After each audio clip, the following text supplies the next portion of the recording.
세상에 공짜는 없습니다. 그래서 구체적인 약속이 선행되기 전에는 시공사를 선정하는 거는 정말 신중히 해야 된다. 시공사가 지금이라도 협조를 한다면 빠른 시간 내에 일반 분양을 할 수 있는 그런 상황입니다. 꾸준히 일관되게 시공사에게 협상 제안을 하고 있는 중입니다.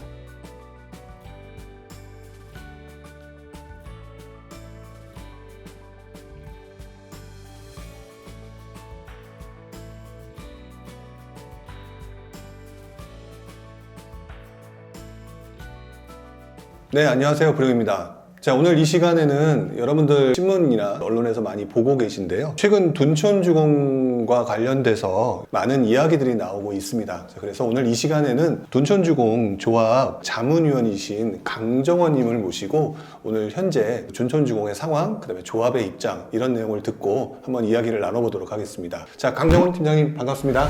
네, 반갑습니다. 네, 안녕하세요. 네, 안녕하세요. 강정원입니다. 네, 요즘 뭐 이것저것 여러 가지 일들이 있어서 좀 복잡하실 텐데 이렇게 자리를 만들어주셔서 다시 한번 감사의 말씀을 좀 드리고요. 일단 먼저 오늘 간단하게 이 영상을 보고 모르시는 분들이 있으실 테니까 둔촌주공 재건축 그 사업에 대한 개요부터 시작해서 좀 간단하게 한번 이야기를 좀 부탁을 드리겠습니다. 예, 관심 있는 분들은 조금 뭐 아시겠지만 둔촌주공은 뭐 단군 이래 최대 재건축이라고 하는 대규모 재건축 단지 사업이고요. 대지가 약 19만 평 정도 대지에 조합원이 6천 명 이상인 굉장히 큰 규모의 재건축이고요. 신규 아파트가 12,000세대, 부대 복지시설도 한 약 2만 6천 평 정도 건립되는 대규모 재건축 사업입니다. 엄청난 양의 그 어떤 최대 재건축 사업인데요. 그렇다면 둔촌주공의 현재 시공사는 어디인가요? 예, 둔촌주공의 시공사는 4대 건설 컨소시엄으로 되어 있는데요. 현대건설, 현대산업개발, 그리고 대우건설, 롯데건설 이렇게 네 군데가 맡고 있고요. 주관사는 현대건설이 맡고 있습니다. 아, 주관사는 현대건설이다. 네. 그러면 지금 이미 그 이 아파트는 지금 착공 중이잖아요. 네. 네, 그러면 착공은 언제 됐고 입주 예정일은 언제쯤인가요?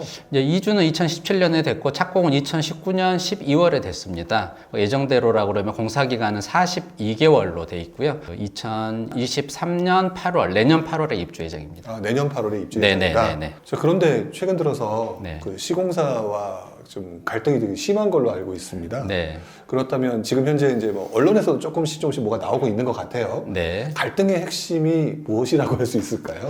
지금 언론에 너무 많이 나오고 있는데요. 네네. 둔촌주공의 그 일반 분양을 기다리고 쉬고 계시는 이제 대기자들도 많이 계시고 또 뭐 다른 정비사업 조합원들도 관심이 다 집중되고 있는 상황인데요. 갈등의 핵심은 지금 해임된 기존 조합장이 계약서를 날인을 했는데 저희 조합 측에서는 이미 날인한 무효의 날인이다 이렇게 주장하고 있거든요. 이런 계약서 효력의 유무, 그 다음에 이제 저희가 2017년에 이주하고 관리처분이 나고 그 다음에 19년도에 착공하면서 마감재들이 다 정해졌는데 현재 시류에는 맞지 않고 마감재뿐만이 아니고 단지 그런 커뮤니티 공용 부분, 그다음에 특화, 고급화 이런 부분들이 조합원 눈높이에 맞지 않기 때문에 조합원들은 기존 마감재 수준이나 그런 특화 부분보다 더한 그 고급화를 요구하고 있는데요. 그게 현장의 시공사에 지금 잘 반영이 되지 않고 있기 때문에 고급화 부분, 그 다음에 계약서 효력 부분 이 두 가지에서 현재 갈등이 있습니다. 그럼 계약서 효력 부분이 지금 가장 큰 쟁점 사항이라고 할 수가 있겠네요. 네, 맞습니다. 시공사는 지금 얘기 들어보니까 사업비 지원 중단 네. 이 부분이 계약서에 의해서 조합원 분양 등 선행 절차를 지키지 않았다. 네. 뭐 이렇게 얘기를 하고 있는 걸로 얘기를 들었습니다. 네. 그러면 이거는 사실이 아니란 말씀이신가요? 조합 입장에서는 전혀 사실이 아니라고 주장하고 있고요. 네네. 시공사의 주장은 계약서의 18조와 20조에 선행 절차를 하지 않았기 때문에 사업비 지원을 중단할 수 있다고 이렇게 주장하고 있는데 네.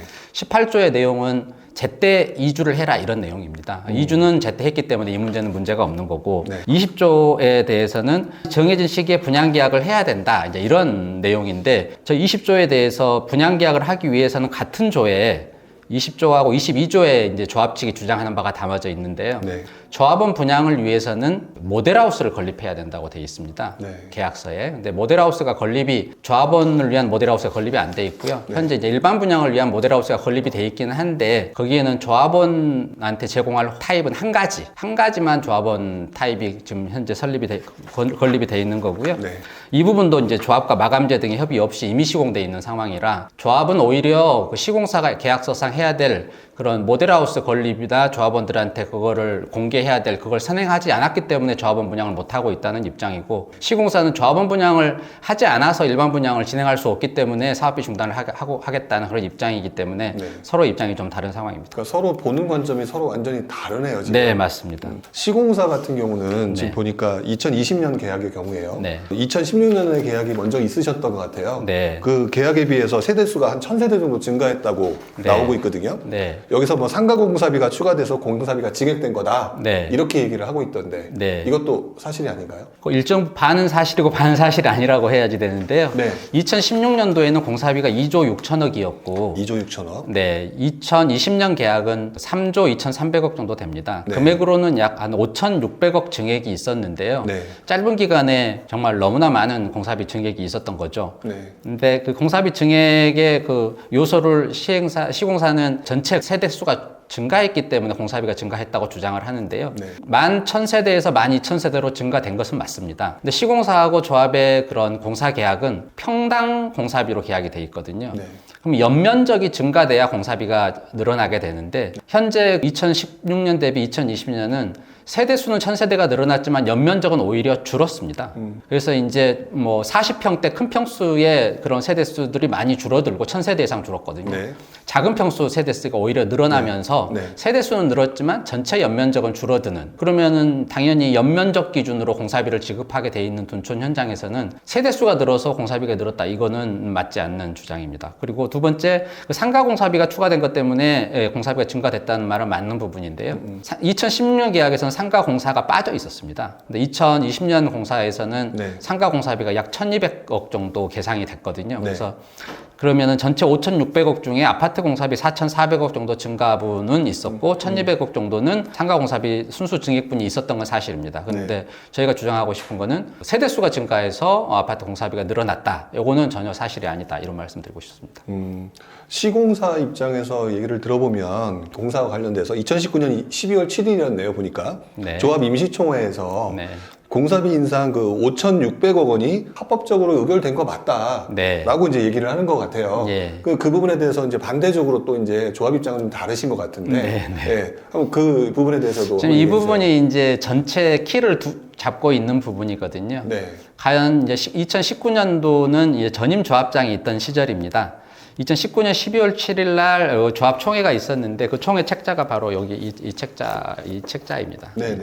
이 책자인데, 이 총회가 이제 저희 조합 입장에서는 문제 총회라고 하는데, 네. 이 총회에서 10호 안건에 공사비 변경의 건, 네. 약 5,600억이 증액되는 그 공사 계약의 건이 있었고요. 11호 안건에 이제 5,600억 증액이 반영된 관리처분 계획의 네. 건이 있었습니다. 이제 두 개 안건이 이 총회에서 의결됐는데요. 네. 사실은 이제 이 총회에서 의결된 걸 기준으로 이제 2020년 6월 25일 날 전임 조합장의 계약서에 날인을 한 거거든요. 네네. 근데 이제 제가 이 부분을 조금 약간 길게 설명드려야지 되는데 내용이 좀 복잡하고 그럴 수 있습니다. 네네. 근데 저희가 이거 소송을 이미 이 계약이 무효라는 소송을 제기를 했거든요. 네. 지난 3월 달에 제기했는데, 그 소송에 있는 내용 중심으로 네. 크게 4가지 기준으로 이 계약이 왜 우리가 무효라고 주장하는지에 대한 설명을 드리겠습니다. 첫 번째는 기망에 의한 결의가 편취됐다. 세부적인 내용으로는 총회에서는 조합원들한테 151% 무상지분율을 준다는 내용으로 계약서가 작성돼 있습니다. 이 둔촌은 도급제 계약이 아니고 네. 지분제 계약입니다.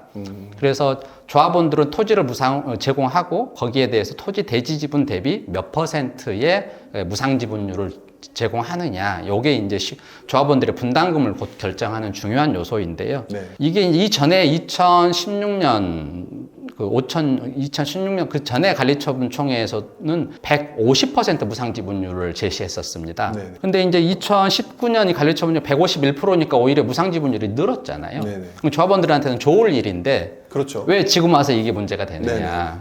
이때는 사실은 이제 조합은 그 사업으로 따져보면 수입과 지출이 있지 않겠습니까? 네네. 수입은 일반 분양 수입이 들어오는 거고, 네.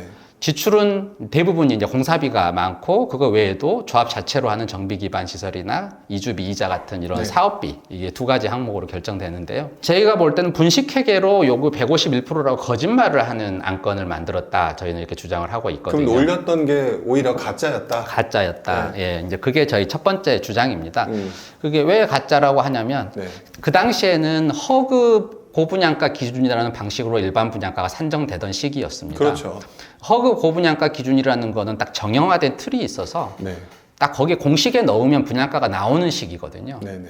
그 당시에 2019년도에 허그 고분양가 기준으로 우리 둔촌을 넣었을 때 약 한 2,910만 원 정도 분양가가 나오던 시기였습니다. 네네. 근데 이제 총회를 하려고 하는데 시공사에서는 공사비를 올려달라고 하고 전임조합 집행부 입장에서는 어떻게 하면 조합원들한테 공사비를 큰 반발 없이 올려줄 수 있고 이 관리처분 총회까지 통과시키겠느냐라는 생각을 했을 때 수입을 가짜로 늘리고 지출은 줄이는 식으로 이렇게 한 거예요. 그래서 수입을 늘리는 건 아까 금방 말씀드린 것처럼 2,910만 원밖에 못 받을 그 일반 분양가를 아무 기준이 없이 근거 없이 3,550만 원을 받는다고 그 관리처분의 수립에다 계획에다 넣었어요. 네네. 이 공사 계약서에도 이게 지금 2019년 총회 통과한 후에 2020년에 날인한 공사계약서인데 네. 여기에도 3,550만 원을 일반 분양을 수입을 받는다고 가정해서 예, 공사계약서를 만들었습니다.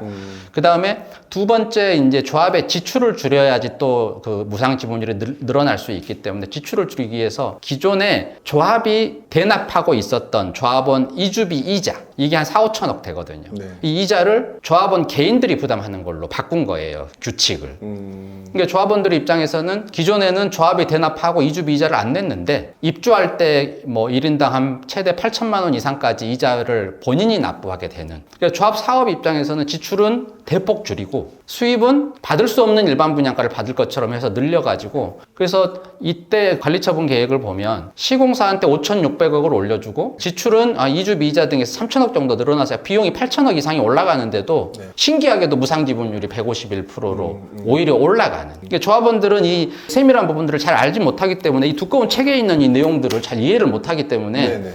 내 분담금은 차이가 없네? 라고 하고 찬성의 도장을 많이 찍어줬던 거죠. 네. 그래서 이제 그게 첫 번째 저희가 무효라고 주장하는 게 기망에 의한 결의 편취다. 거기 세부적으로는 2016년 계약서에는 확정지분제라는 내용으로 150%가 써 있고요. 네. 2020년대 이 계약서에는 변동지분제, 변동이라면 지분제 그냥 확정이라는 말을 빼서 얼마든지 그 다음에도 지분을 바꿀 수 있게끔 그렇게 내약서 내용도 바꿨습니다. 근데 그런 부분도 조합원들한테 설명이 되지 않았고 그게 이제 첫 번째 기망에 의한 결의 편취고 두 번째는 한국감정원의 공사비 검증 절차를 수행해야 되는데 그 절차가 누락이 됐습니다.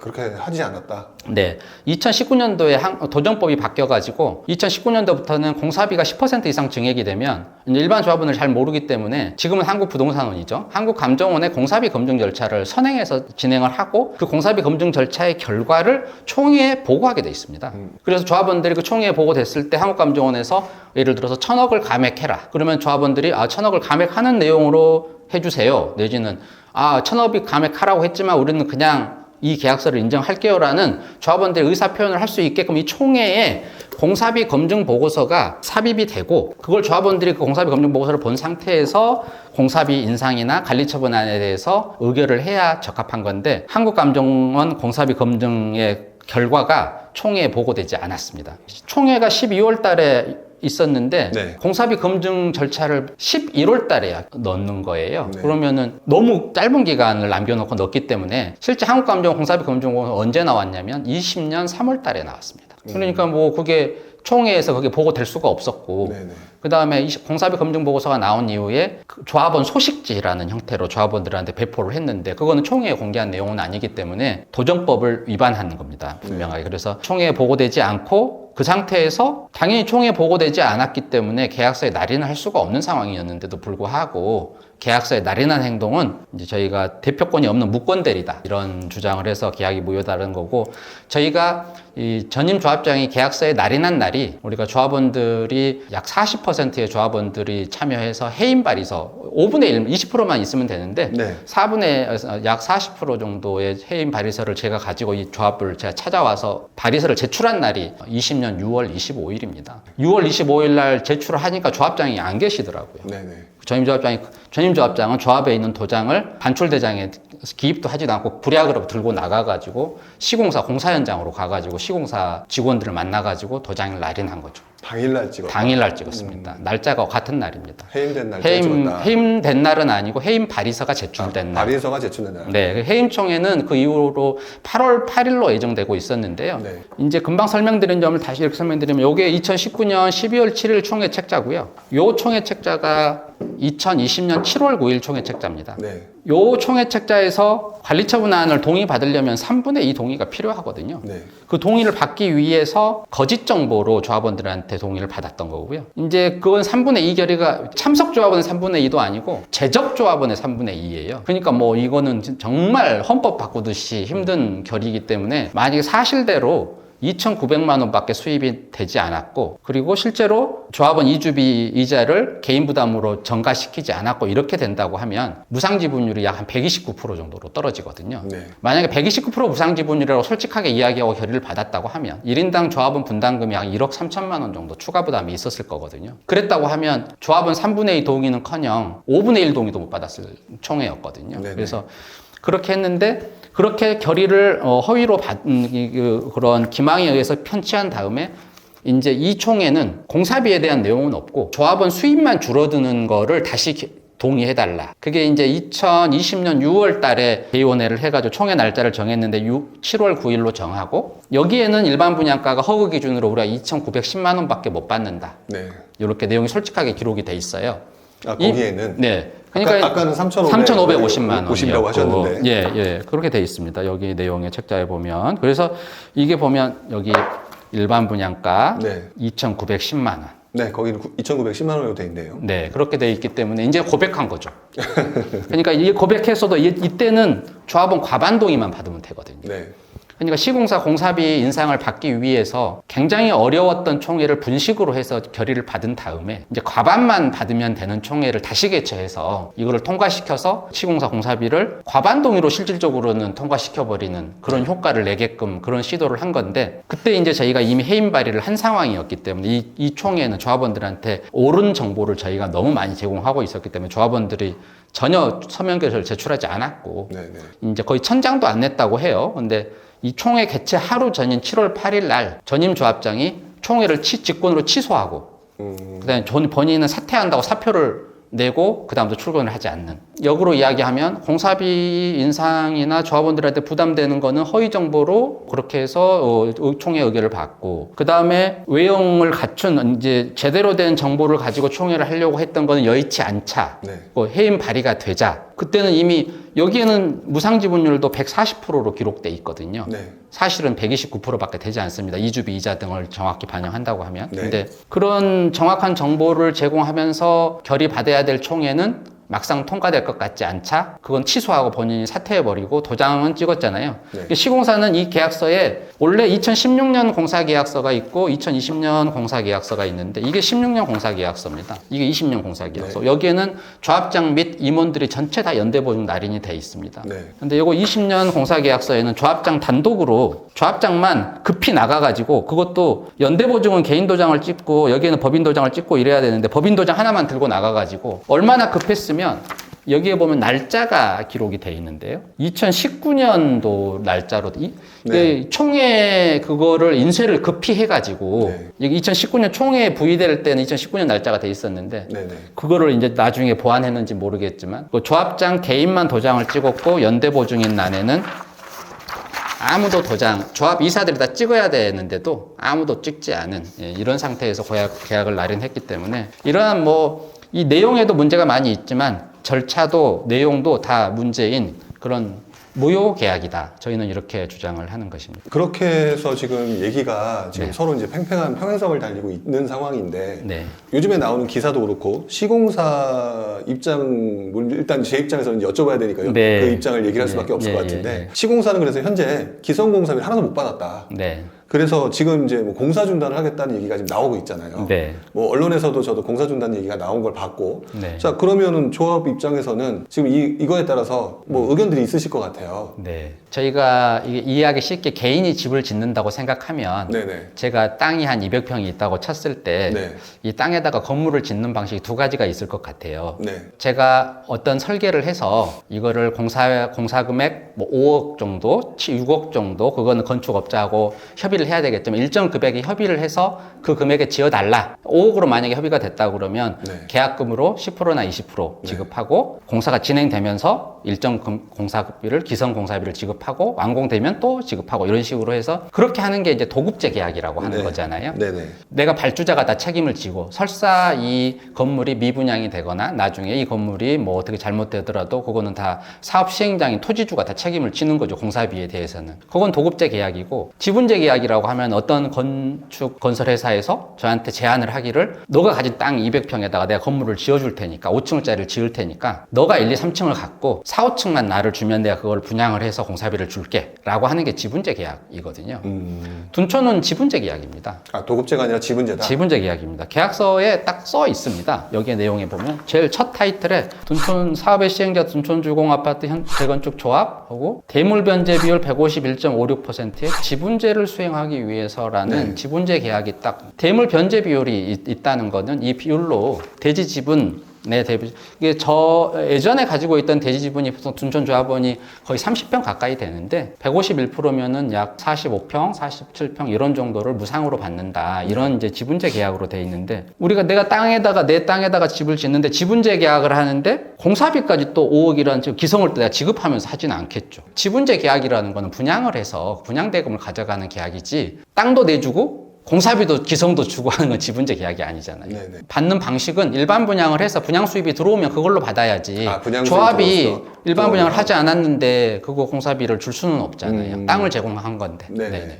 그러면 조합 입장에서 그런 것들 얘기를 하고 계시다 보니까 어떻게 보면 지금 일반 분양분이 지금 지연되고 있는 상황이잖아요. 네, 맞습니다. 그러면 이제 또 누군가 또 이 내용을 잘 모르시는 분들이 볼 때는 아, 조합이 일반 분양분을 너무 미루고 있는 거 아닌가 네. 라고 보시는 분도 분명히 있을 것 같다는 생각이 분명히 들어요. 많이 있고요. 그걸 오해가 많이 받아서 저희도 사실은 좀 억울한 면이 있습니다. 그 네네. 부분에 대해서. 조합은 일반 분양을 미루고 있는 건 아니고요. 사실 그 2019년도 총회 이후에 2020년도에 이제 시공사는 일반 분양을 허그 기준으로 하라고 저희한테 굉장히 밀어붙였었거든요. 네. 그 당시에는 말씀드렸다시피 2,910만 원의 일반 분양가를 받을 수밖에 없었는데 네. 시공사의 입장을 생각해 보면 그런 거예요. 2019년 총회에서 공사비 5,600억을 증액받았고 네. 이제는 땅 파기 전에 기성 공사비부터 받고 싶은 거예요. 조합이 얼마의 일반 분양에서 수입이 얼마가 돼서 분담금이 얼마가 되든. 근데 조합원들은 그런 건 아니잖아요. 네. 적정한 일반 분양가를 받아서 분담금이 많이 되지 않게끔 적정하게 되게끔 하고 싶은 게 조합원의 당연한 마음인데 그 당시에 시공사는 2,900만 원대 받는 거를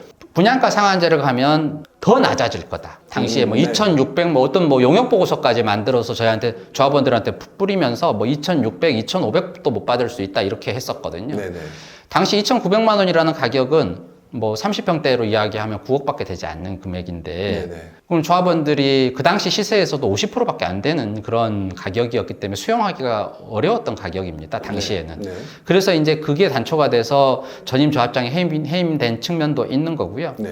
전임 조합장 해임된 이후에 이제 작년 5월 달이 돼서야 신임 조합 집행부가 만들어졌거든요. 네. 불과 10개월이 지났습니다. 네.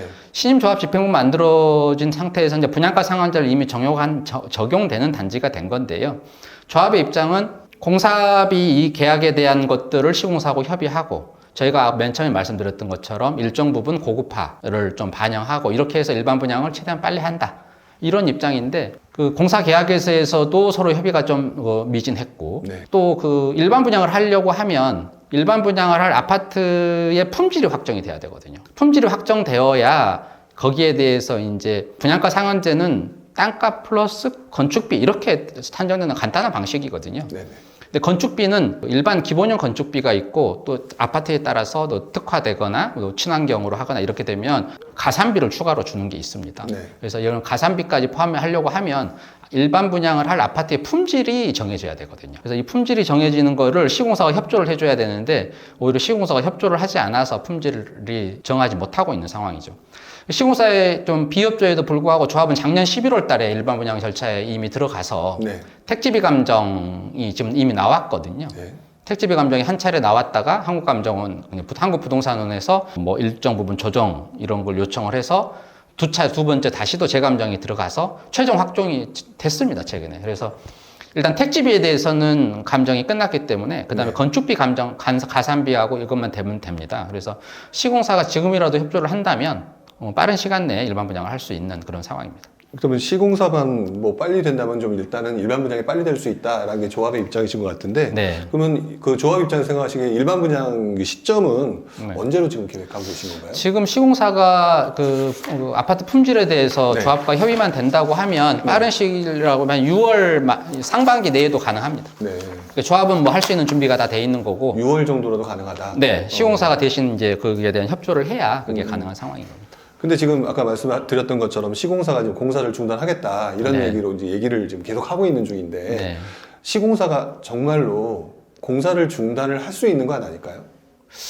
저희가 이제 뭐 시공사에 그런 최근에 저희 조합에 공문을 보내고 네. 그다음에 현장의 상황 이런 걸 고려했을 때는 공사를 중단할 가능성이 좀 있다고 저희도 판단을 하고 있고요. 아 그렇게 판단하고 계세요? 예, 공사를 실제로 중단을 한다고 하면 네. 뭐 조합도 뭐 그걸 그냥 손 놓고 기다릴 수는 없기 때문에 네. 조합이 할 수 있는 일을 네. 진행을 할 거고요. 실제로 뭐 며칠 전에 그 조합 이사회를 열어서 실제 시공사가 공사 중단을 하고 네. 공사 중단이 10일 이상 계속 지속될 때는 공사 해지를 하는 총회를 하겠다. 조합원 총회를 하겠다는 그런 걸 이사회를 이미 의결을 한 바 있습니다. 근데 이렇게 될 때까지 그 시공사와의 협상이 이제 원활하게 되지 않은 이유가 네. 여러 가지 있을 것 같은데 보통 이게 서울시라든지 이런 쪽에서 뭐 중재, 코디네이터 중재라고 보통 하던데 네. 그렇게 지금 하고 있지 보통 하지 않나요? 네, 작년부터 저희 이제 조합원들도 워낙 답답하고 하기 때문에 네. 서울시, 뭐 국토부, 뭐 국민신문고, 뭐 여러 가지 채널에 저희 그 사실은 시공사가 사업비 중단해서 뭐 이제 신용불량이 될 위기에 있는 점, 또 뭐 공사 중단으로 인해서 지체가 될 수 있는 점, 네. 또 아파트가 품질이 좀 이렇게 저희가 감리를 할 수가 없는 점, 이런 점들을 이유로 해서 코디네이터 중재 등을 저희가 요청을 한 바 있고요. 네. 실제로 이제 강동구와 서울시가 주선해서 코디네이터 협상을 한 적이 한 바 있는데 네. 실제로 회의를 뭐 몇 차례 했습니다. 근데 코디네이터는 이제 그런 법률적인 효력은 있는 건 아니고 조정자 역할이거든요. 네. 근데 그런 조정자 역할인데도 사실은 시공사가 실제 코디네이터를 통해서 협상하고자 하는 의지가 있었는지 네. 조합은 정말 의지가 있어서 실제로 기대도 하고 조합원들이 뭐 단체 민원도 하고 그렇게 해서 이루어진 자리인데 뭐 시공사에서는 본사의 사업 담당 임원들이 한 번도 회의에 참석한 적이 없습니다. 이제 시공 이런 현장을 아시는 분들은 아시겠지만 현장하고 본사하고 이렇게 네. 역할이 좀 분담돼 있거든요. 네네. 계약이나 이런 관계는 사실은 본사에서 거의 전담을 하기 때문에 네. 우리가 이런 계약 문제나 뭐 이런 문제를 협의하기 위해서는 본사에서 거기에 마땅한 그런 의사결정권이 있는 사람이 나와야 되는데 그런 사람이 한 번도 나온 적이 없고 실질적인 회의를 못하고 이제 코디네이터 그런 중재가 맞춰졌고요. 어찌됐든 그런 와중에도 코디네이터가 최종 그런 제안을 마지막에 조합과 시공사로 보낸 게 있거든요. 아, 보낸 게 있다. 예, 거기에서는 일단은 이렇게 양쪽의 계약서 유무효에 대해서 첨예한 게 반대되고 있으니 그러면 계약 유무효에 대해서는 소송을 통해서 법원에서 유무효를 가리고 네. 그거하고 별도로 협상은 또 계속 이어가라 이런 권유를 했거든요. 그래서 이제 저희는 답변도 저희가 코디네이터 중재안을 받아들인다 이렇게 답변을 서울시에 제출했고요. 시공사는 아마 거기에서도 답변도 제출하지 않은 걸로 알고 있습니다. 근데 그래서 이제 저희는 코디네이터 권고대로 그 계약 무효 소송을 아까 제가 먼저 말씀드린 대로 저희가 먼저 소송을 제기했고요. 그 다음에 그거하고 무효 소송하고는 별개로 네. 저희가 협상의 창구는 열려 있다. 협상하자 이렇게 꾸준히 일관되게 시공사에게 협상 제안을 하고 있는 중입니다. 그렇게 이제 조합 입장에서 지금 현재 시공사한테 가장 바라는 부분이 있으실 것 같아요. 저희는 뭐 크게 바라지 않고요. 네. 그 조합은 지금 사업비 지원 중단, 또 뭐 공사 중단, 네. 또 시공사가 뭐 이 공사 중단이라는 거는 사실은 이 계약서에 의하면 그냥 공사 중단할 수 있는 근거가 어디에도 없거든요. 네네.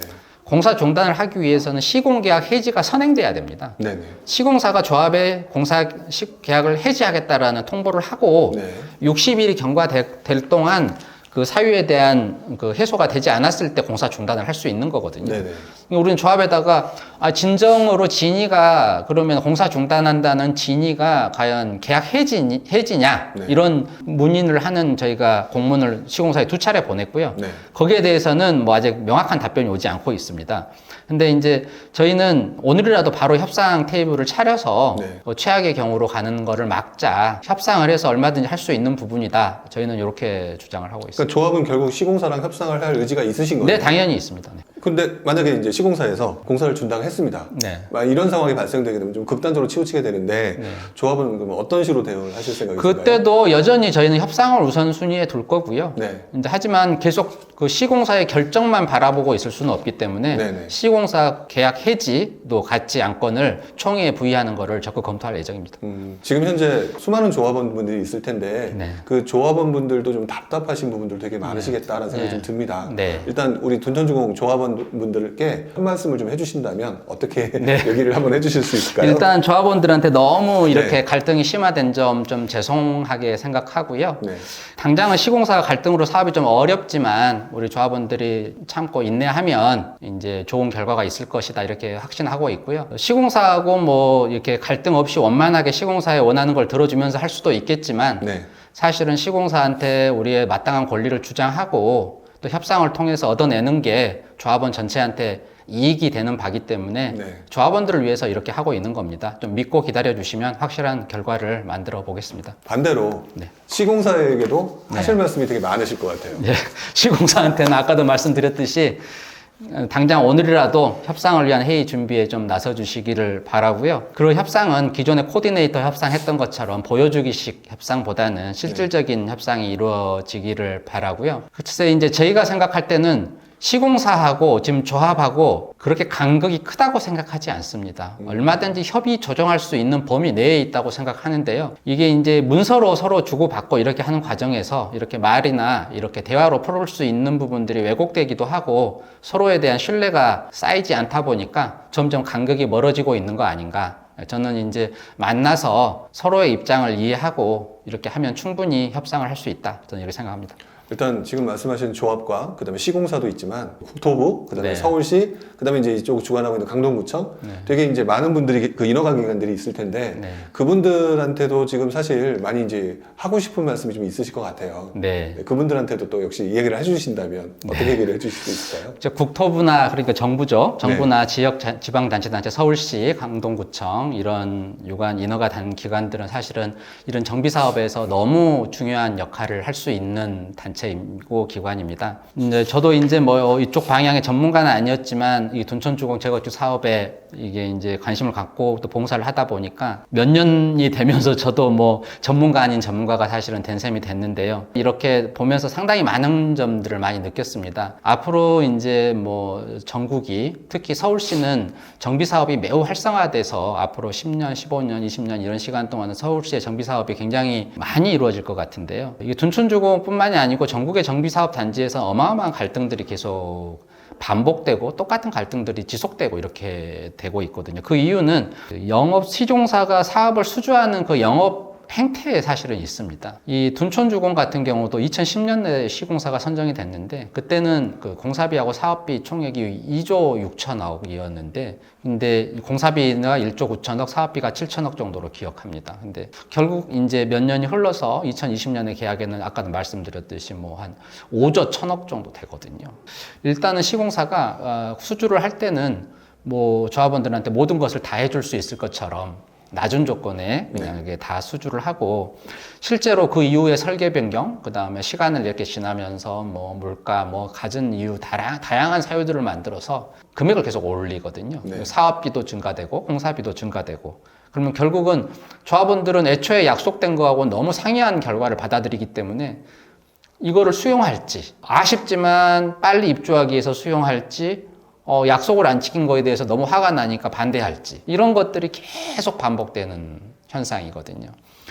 또 하나는 이제 품질의 문제입니다. 품질은 지금 현재 감리제도가 운용이 돼서 실제로 비용은 조합이 지출하고 강동구청 저희 같으면 인허가 지방자치단체에서 발주를 입찰을 해서 감리가 들어옵니다. 근데 감리회사가 그럼 시공사가 사업 시행 설계된 대로 똑같이 짓느냐 아니면은 설계하고 다르게 비용을 절감하기 위해서 내지는 뭐 이렇게 약간 어겨가면서 하느냐를 감리가 철저히 감시를 해야지 되는데 실제로 우리나라 현장에서 감리가 감리 역할을 하지 못합니다. 그 이유는 특히 1군 건설사, 2군 건설사부터는 좀 나은데 1군 건설사의 경우에는 이 감리 회사들도 내나 소규모 건설업체 2차 벤더, 3차 벤더 협력업체의 역할을 똑같이 하고 있는 회사거든요. 근데 다른 데에 가서는 현대나 뭐 이런 대우건설 이런 데 협력업체 역할을 하고 있고 여기에서는 감리 역할을 하기 때문에 시공사에 들어오면은 결국은 감리가 시공사의 직원처럼 시공사가 뭐 잘못해도 눈 감아주고 감리가 실제 현장에 지켜야 되는데 지키지도 않은 상태에서 서류로만 지켰다고 하고 단적으로 광주 화정 아이파크에 무너진 사건도 감리가 현장에 없었다는 거 아닙니까?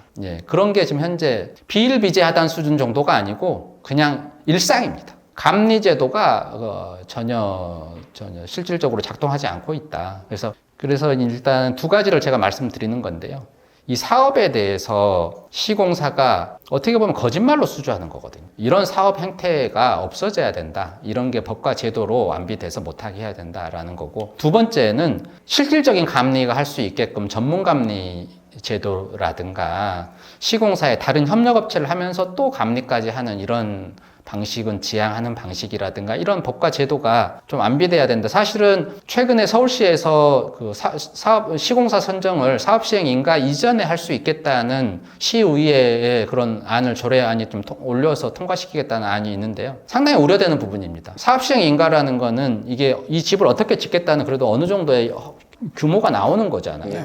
둔촌 같은 경우가 2010년도에 사업시행 인가는 2015년도에 됐는데 사업시행 인가 되기 전에 시공사를 선정하고 그 당시에는 확정지분제 164%로 수주했습니다. 50평을 무상으로 준다는 거예요. 지금은 50평을 몇 억 내야 되는 거고 현재 상황은. 그러니까 이게 수주할 때와 실제 실행될 때는 너무나 다른 건데 그런 거를 사업시행 인가 이전에 시공사 선정을 하게 되면 시공사는 일단은 못 지킬 약속을 막 하게 되는 걸 용인하겠다는 거기 때문에 네. 서울시 조례 이번에 바꾼다는 것도 상당히 사실 저는 개인적으로 우려하고 있는 그런 상황입니다.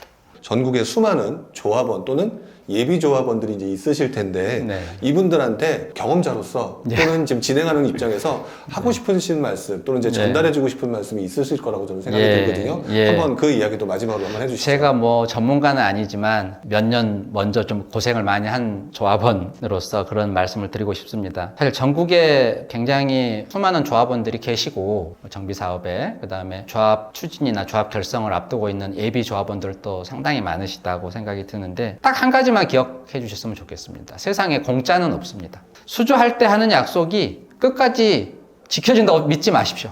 그래서 일단 약속을 받을 때 바꾸기 어렵게 받는 게 중요합니다. 사업 시행 인가도 되지 않는 상태에서 아파트가 어떻게 지어질지도 모르는 상태에서 그냥 하는 약속을 나중에 사업 시행 인가가 사업 시행이 수립이 되면 사업 계획이 당연히 거기에 따라서 이런 공사비나 비용, 사업비가 책정되는 거를 막을 방법이 없습니다. 그다음부터는. 그래서 구체적인 약속이 선행되기 전에는 시공사를 선정하는 거는 정말 신중히 해야 된다. 이런 말씀 드리고 싶고요. 시공사를 선정할 때도 최대한 구체적인 자료 이런 걸 받기를 권고드리고요.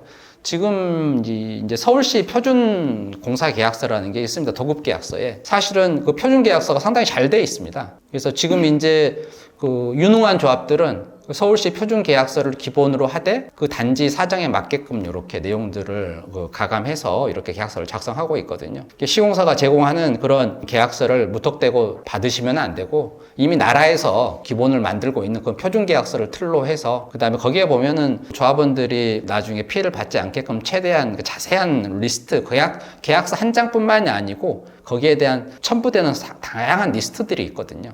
그런 것들을 다 제공받고 그걸 검토한 후에 계약을 체결하셔라 이렇게 권고드리고 싶습니다. 네. 네. 일단 지금 현재 그 둔촌주공과 관련돼서 일어나는 일들이 좀 잘 해결되었으면 좋겠다는 말씀을 마지막으로 좀 드리고 네, 싶고요. 저도 기대하고 싶습니다. 네. 자, 오늘 이 시간 좀 어려운 자리 마련해 주셨고 또 이렇게 참여해 주신 우리 강정원 자문위원께 다시 한번 감사의 말씀 드리겠습니다. 네, 감사합니다. 네, 고맙습니다. 네. 자, 이렇게 해서 오늘 이 시간에는 지금 현재 둔촌주공과 관련돼서 일어나는 일들에 대해서 여러 가지 그리고 조합의 입장을 함께 들어봤습니다. 여러분들이 이 내용을 보시고 좀 더 명확하게 현실을 파악하시고 또 상황에 따라서 특히 이제 현재 앞으로도 예비조합원 또 다른 곳에 조합원들도 계시죠. 이런 내용들을 보시면서 여러분들한테 좀 큰 도움이 됐으면 좋겠다라는 생각을 해보게 됩니다. 다음에 다시 뵙도록 하겠습니다. 고맙습니다.